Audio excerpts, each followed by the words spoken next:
Dr. V, Victoria Madding, coming at you from SIOP's Conversation Series podcast, where we talk with leading industrial organizational psychologists.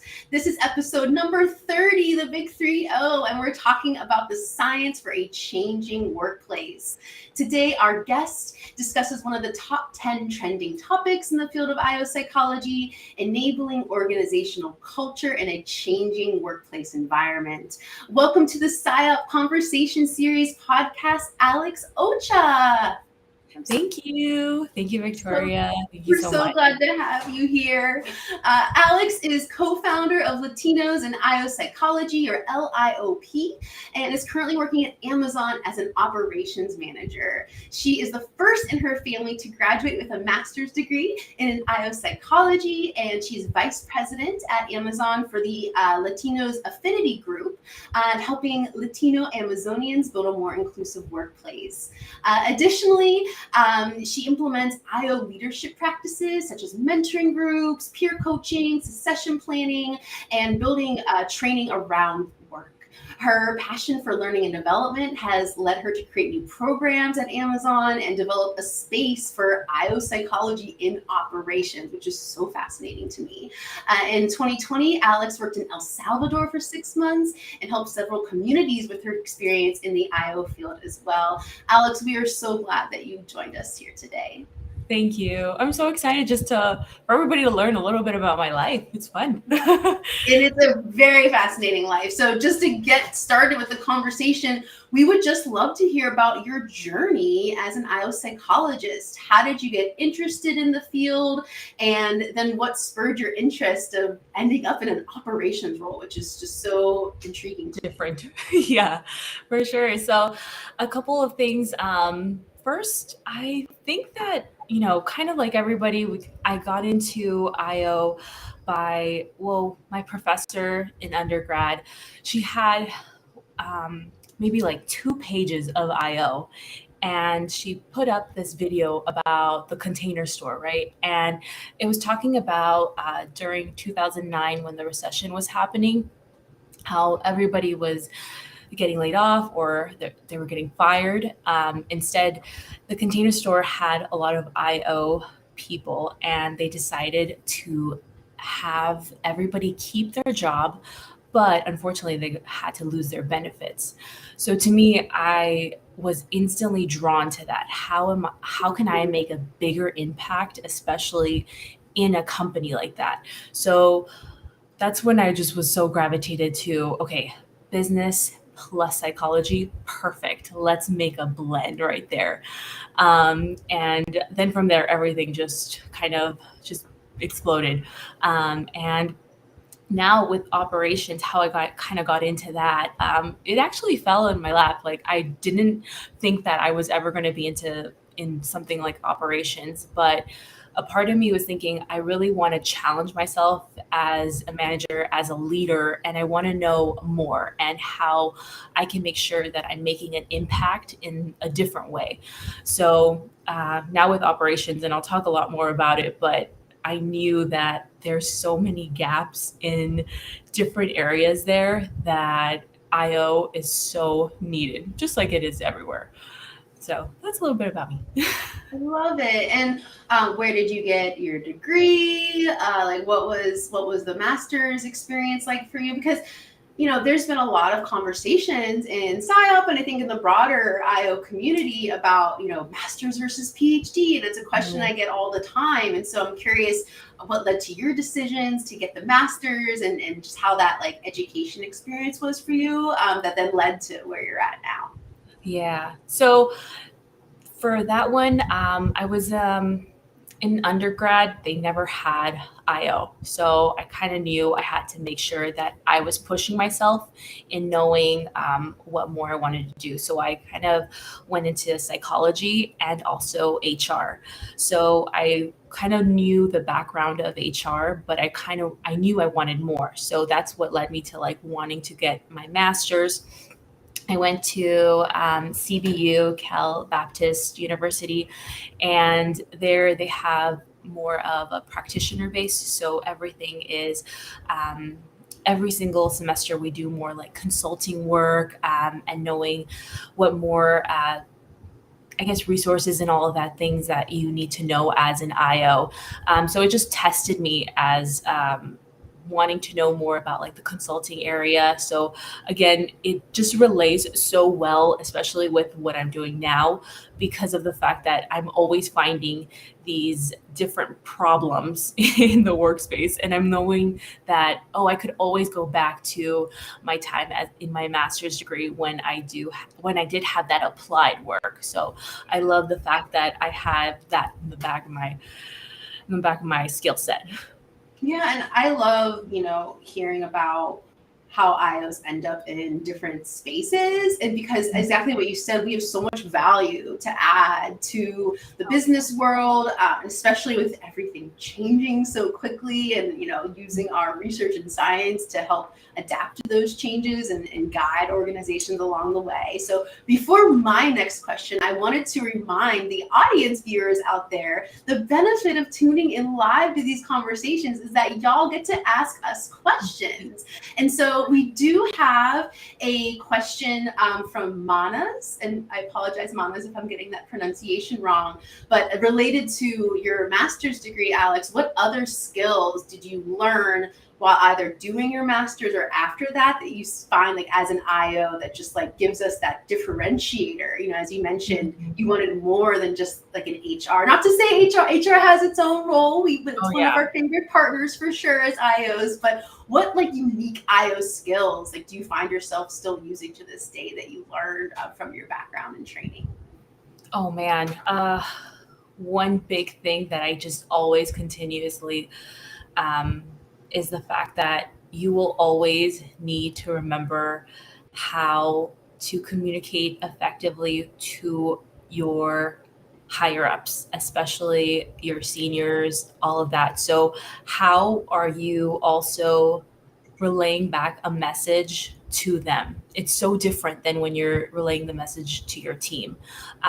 So I love the fact that I was able to have in my master's degree, all my professors brought in multiple seniors, VPs into that group. So I already felt comfortable because even in a workspace, when especially me, like you mentioned, right? I'm the first in my family to have a degree, and I don't have a lot of people that I could kind of go to say, hey, how do I speak on this presentation to a large company, to CEOs, right? And that was one of my hardest issues, like having almost that imposter syndrome, right? It happens to all of us, but also you have a different, I almost feel like it's almost a sense of like imposter syndrome as a minority too. You have that, right?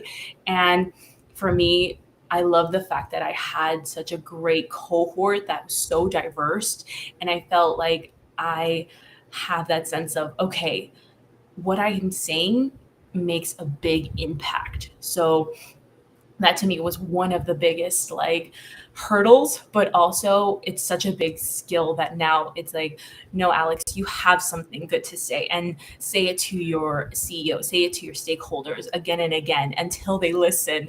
But also just knowing that those voices just, hey, no, you got to shut them down because you have a space right now to be heard. I love that so much. And even just the fact that we know what imposter syndrome is and that it's bunk, right? And especially the research that shows those who are from underrepresented, historically disadvantaged groups have even more of that imposter syndrome because of the diversity issues and the historical issues that you mentioned. And I too am a first gen college student, so mad shout out to that. But it really resonates with me, this lack of, when you don't have, when you're the first to kind of delve into that professional world, getting those skills. And something I love you said about just the power and the impact and the value that what you're sharing with these executives can bring. Because I can't tell you how many times I see executives listen to, this fancy consultant with some non-evidence-based random recommendation list, model, whatever it is. And it's like, we're not only telling you and translating this for you, but then also, rooting it in data and science. And so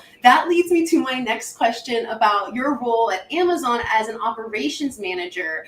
Can you share a little bit how you apply and create this space for IO psychology when it comes to the operations inside Amazon? Yeah. So first, operations is no joke. I just after all of this, I see operations in such a different way because it's so much just numbers, data, and making sure that everything runs smoothly. You are literally almost like the conductor of every single like 10-hour shifts. You are making sure every single hour there is product coming out over and over and over. So I have this job, and then also at the same time I know the biggest value is also my team. So in the back of my head, I always knew my team will always come first to me. And I always thought, okay, what do they need, first of all? And I noticed that there was a big gap in communication as well as training, things like needing more of a support system, right? So now we're implementing more like mentorships, shadowing programs, right? Where they could kind of be right next to me and seeing, hey, this is what a manager goes through on like just the day to day. So being able to give the associates, the employees that sense of, okay, she wants me to grow. She wants me to like learn more. That makes such a big impact in their daily life. And to me, it's always been my like in day one, making sure that I like push that envelope. And then also I just getting involved with like the DEI infinity groups, making sure that I have like this big impact in having their voices heard, and just all these little like side things, but they're all projects that I love the fact that it was never a no. It was always, yeah, Alex, go for it. Like if you feel like there's a need, just push it. So I feel like that's what makes Amazon just keep growing because they're always consistently changing. They just never stay still. Every single process changes within a day or two, and I think that's something that's a good thing and a bad thing, right? But for them, you just always are, I'm always on my toes. They always say it's always day one, and I believe it because my days never look the same. So, and I've been there for a year, so I'm like, I can't believe every single day looks so different for me. And there's a huge pool. I mean, you know this better than I do. I was always impressed how huge the pool is of IOs at Amazon. And I don't know if you know this about me. I was there a little bit as well on their talent Yeah. assessment team, and that experience actually finally pushed me over to the practice side of our field, right? Because I was always kind of straddling academic or applied, and it was working for a company where you can test out, have a hypothesis, test an experiment, collect some data, and then show the impact of that experiment, and then they make that change. I've never seen the scientific process work so quickly. And so I totally get that. Every day is different, and having that empowerment to really do the IO work that you do. I do want to get back to the diversity, equity, inclusion work and your role as VP of the Affinity Latinos group. But real quick, just to kind of explain, because I know this is kind of like foreign to a lot of the IOs who are tuning in right now. Like, who do you work with directly? Like, what are you operating as your role as operation managers? Is it the distribution centers? Is it more like tech? Like, what function do you sit in? Just to kind of give a glimpse of what your life looks like for those who are maybe getting some ideas of how they can apply IO to more like non-traditional IO fields as well. Yeah, it's funny because how you're explaining it makes it feel like, oh man, people are so interested on my day to day. But for me, it's like, oh, my day to day, it's rough. Like, and so I kind of like think like, oh yeah. People want to know what my day looks like. So, just to kind of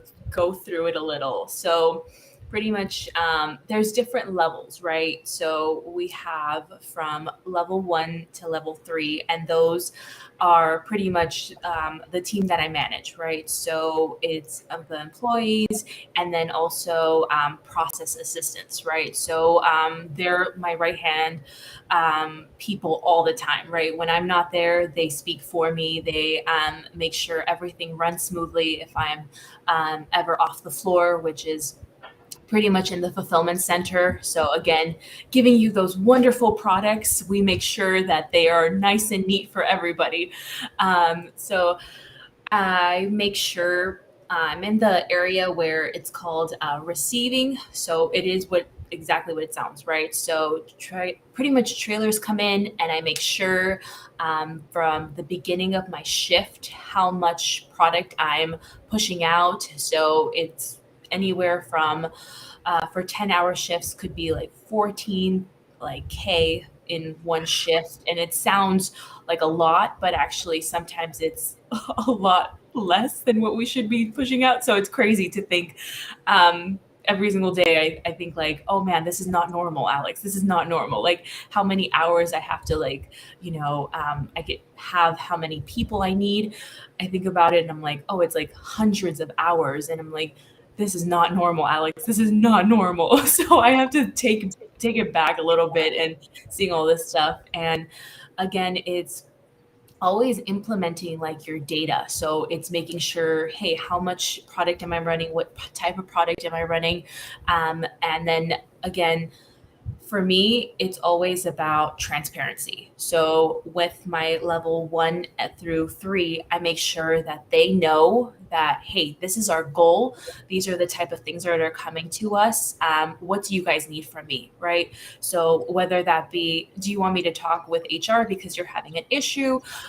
So I'm pretty much, I feel like they are managing almost me, right? Like I am just here to serve whatever you guys need, right? You guys make it all happen. You make it all shiny. You make the products go where they need to go. But I'm here to serve you guys. So what do you need from me, right? So that's how I see it. I don't see it more of let me lead the team or like manage them in this type of way. It's more, hey, what can I do for you guys? And then so right now there's level 4 and level 5, which is the managers. Right now I'm a level 5. And then the next level is a 6, which is my boss. So they let me know, hey, this is coming from pretty much all the way to the top. These are the things that are non-negotiables, things that we have to always implement, kind of in a way you're having like a checklist, right? Are we doing every little task that we need to? So they are my, in a way, just structure, right? So they're structuring me to be organized so I can manage everybody on that end. And for them, it's always all about like, me and them have to have a communication like no other because they need to know what I see out on the floor, right? If somebody's hurt, if somebody specifically couldn't come in or needs to take a minute for themselves, any little thing, I make sure that I relay the message and why we couldn't get certain product out because I need my team to be good right now. So I all the time, it's just all about how am I communicating? How am I making sure? And sometimes I feel like they're just like, Alex, you're telling me too much. And it's like, no, but I need you to know. I need you to know like what things are coming out for us or what things I need from you because I never want it to feel like I'm hiding anything from my team.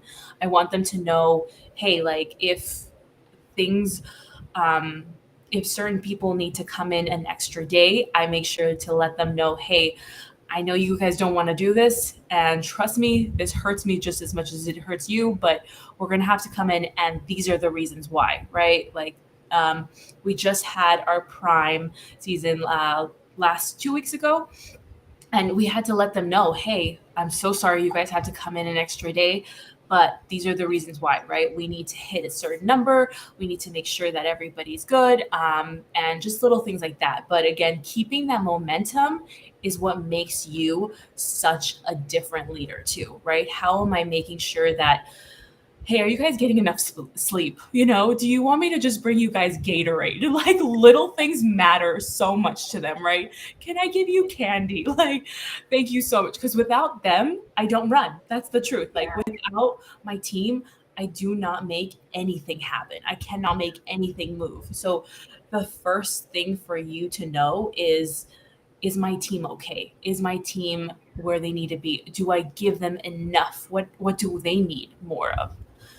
So I'm just very passionate about that part. I love it, and I put Srishti.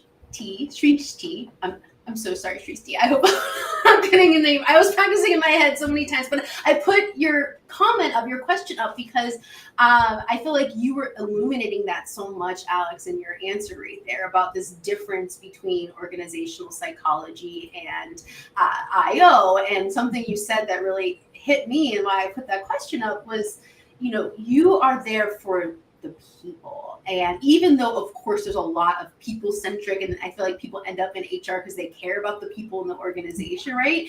But a lot of times HR's responsibility really is to protect the organization.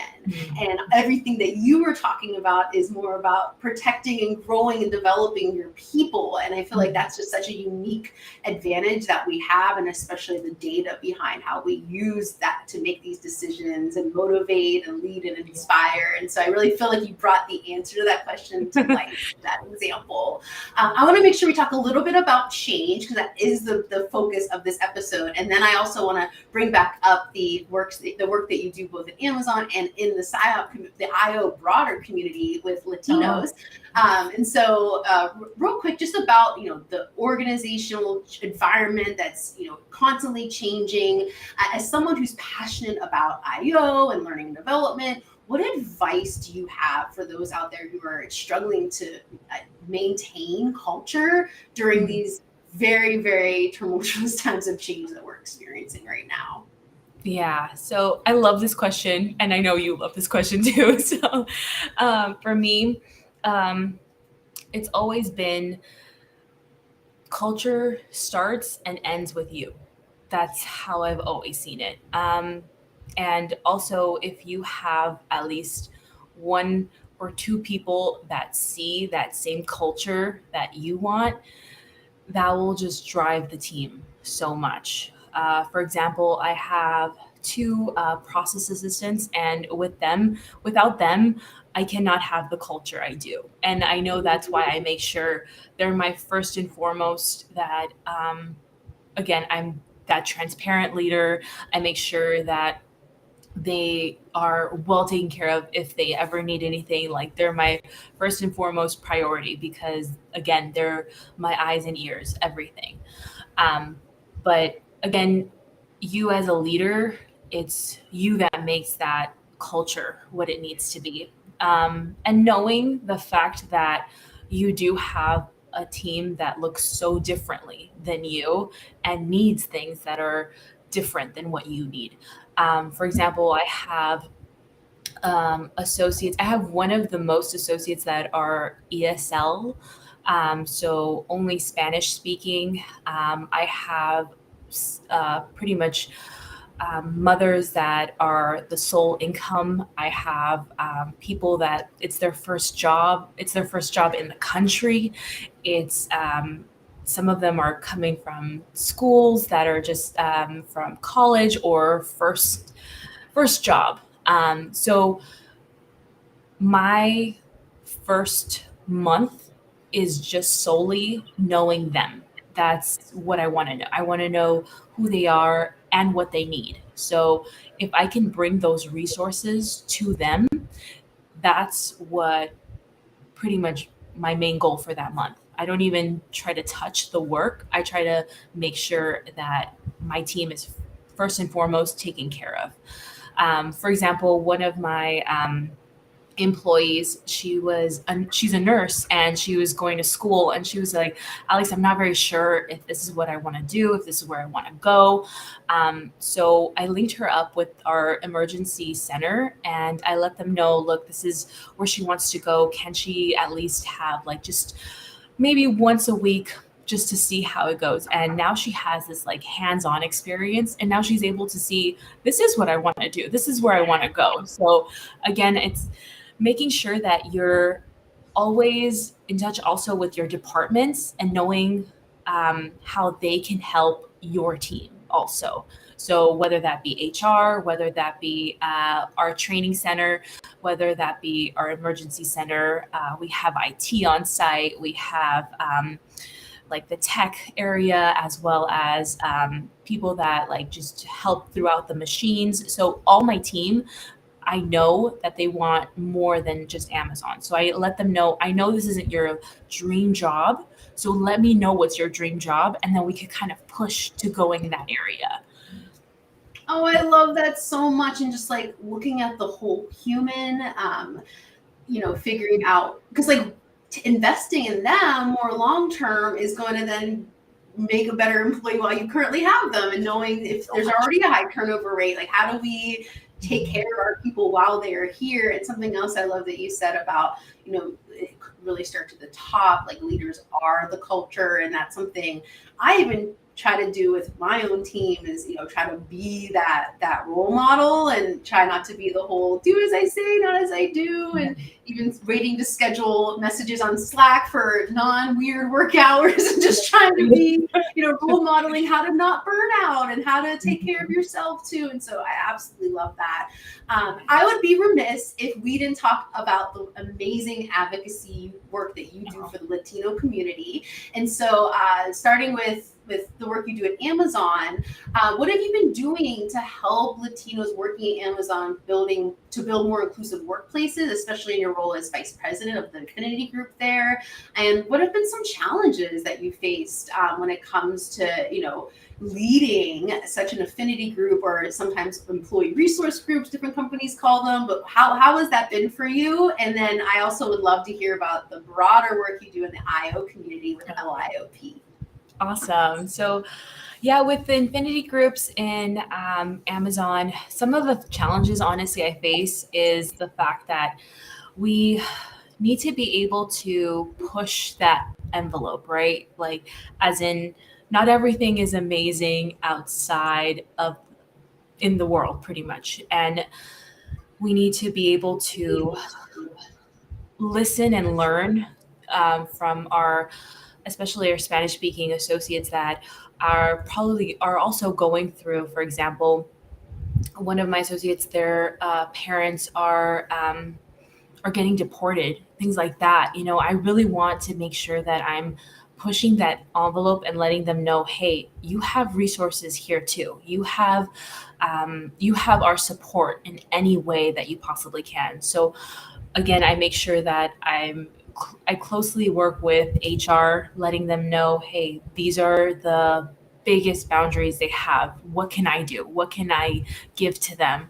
But I think those challenges have been honestly the biggest impact, especially when they're coming into work, right? I don't want them to come to work thinking about all these things and feeling like they can't do anything. So, like I said before, showing them that you are that resource for them.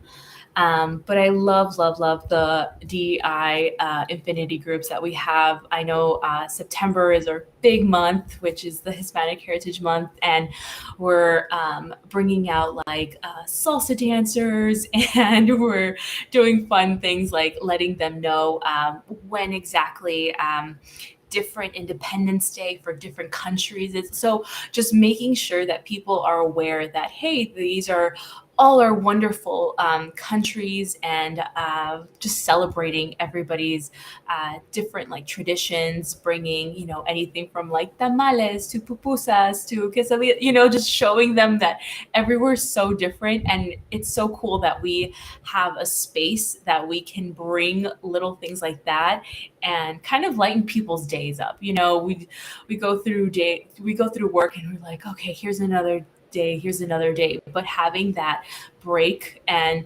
bringing out like somebody that's gonna bring like paletas and have like corn, and it's so fun to have just that like little experience too for the days.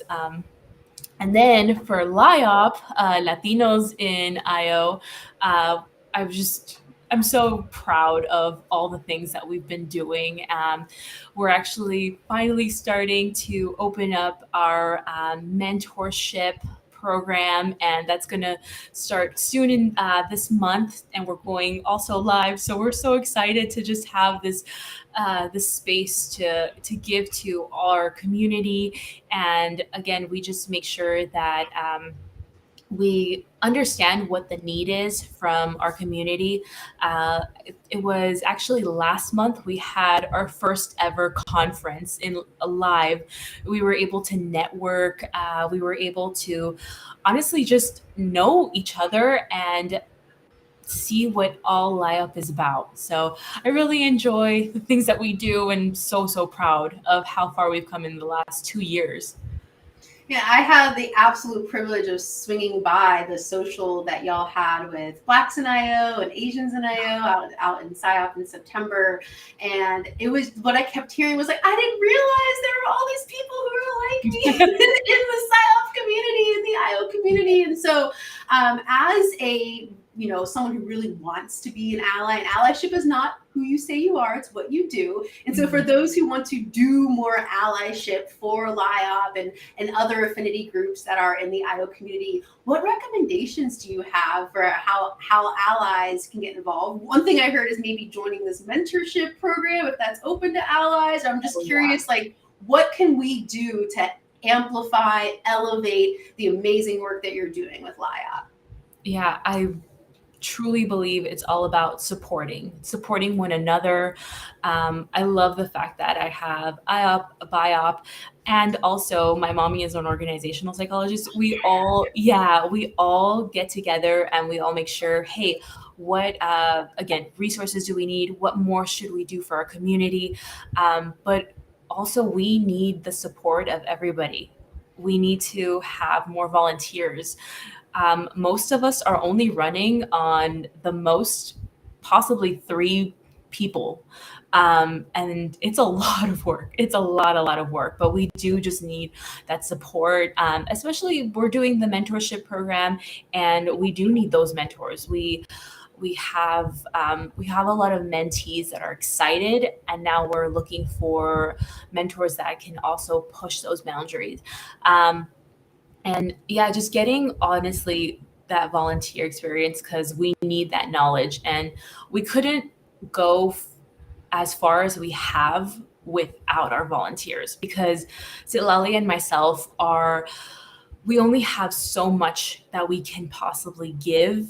But again, with even we have a volunteer, and she is like a COO of a wonderful company, and without her, we couldn't be able to just understand half of the things that we've been doing. So again, having her knowledge has been so impactful, and that's what we need. Honestly, we just need that knowledge. Like anything that you guys have is so needed. Oh, I love that. And in that spirit of support, make sure to check out LIOP on LinkedIn. Here's the LinkedIn account. If you want to be a mentor, a volunteer, if you want to just help out, and if you have experience with event planning and marketing and coordinating and admin work, like all of these groups, whether it's through the IO community or the affinity groups or ERGs in your organizations. For those tuning in, there's such an important role that those who aren't necessarily in that community but can support that community. And I think that's so relevant to our topic today of this changing workplace, and how we can put that DEI, that diversity, equity, inclusion lens over that, because it's not even the future of work. Work is diverse and inclusive now, and the companies that don't get it right are going to be left behind. And so thank you on behalf of SIOP and on behalf of those who really want to see the change that you are causing and making happen. So thank you, Alex, for all the amazing work that you and the other leaders do in that space, and making a more diverse SIOP as we change as a community as well. And unfortunately, that is all the time we have today. These always go by so quickly, and it's because of bringing on amazing guests like you, Alex. Oh, Thank you so much for tuning in, everyone out there. Thank you for such an engaging and enlightening conversation and taking the time to speak with us today. Yeah, thank you so much. This was so awesome. I'm so thrilled that you guys got to see like a glimpse in my life, even though I feel like again, it's just Alex's life, but it's interesting that people are really interested in like operations and what that means. Yeah, So just thank the you. value that IO can bring to the world. So thank you so much. In the meantime, we do have our next SIOP conversation series coming up on September 29th at 11:15 Eastern. So 2 months exactly from now. And then while you wait for our next conversation series, be sure to check out the Work Smart series session that's coming up in August, which focuses on inspiring, inclusive, and influential communications, and that are going to be taking place at the Leading Edge Consortium, which is in October. So quick recap: Work Smart series in August, next conversation series in September, Leading Edge Consortium in October. For those who are SIOP members and think there's not much that happens in between the conference, let me challenge that. And there's 4 months of content and events that you can be involved in. Thank you so much again, Alex, for joining us. Thank you all for tuning in. And we look forward to hearing feedback of how any of the pointers Alex shared today has helped us and can help us create a better workplace and bring the science of IO psychology into the changing nature of work. So until next time, take care, everyone. And thank you again, Alex.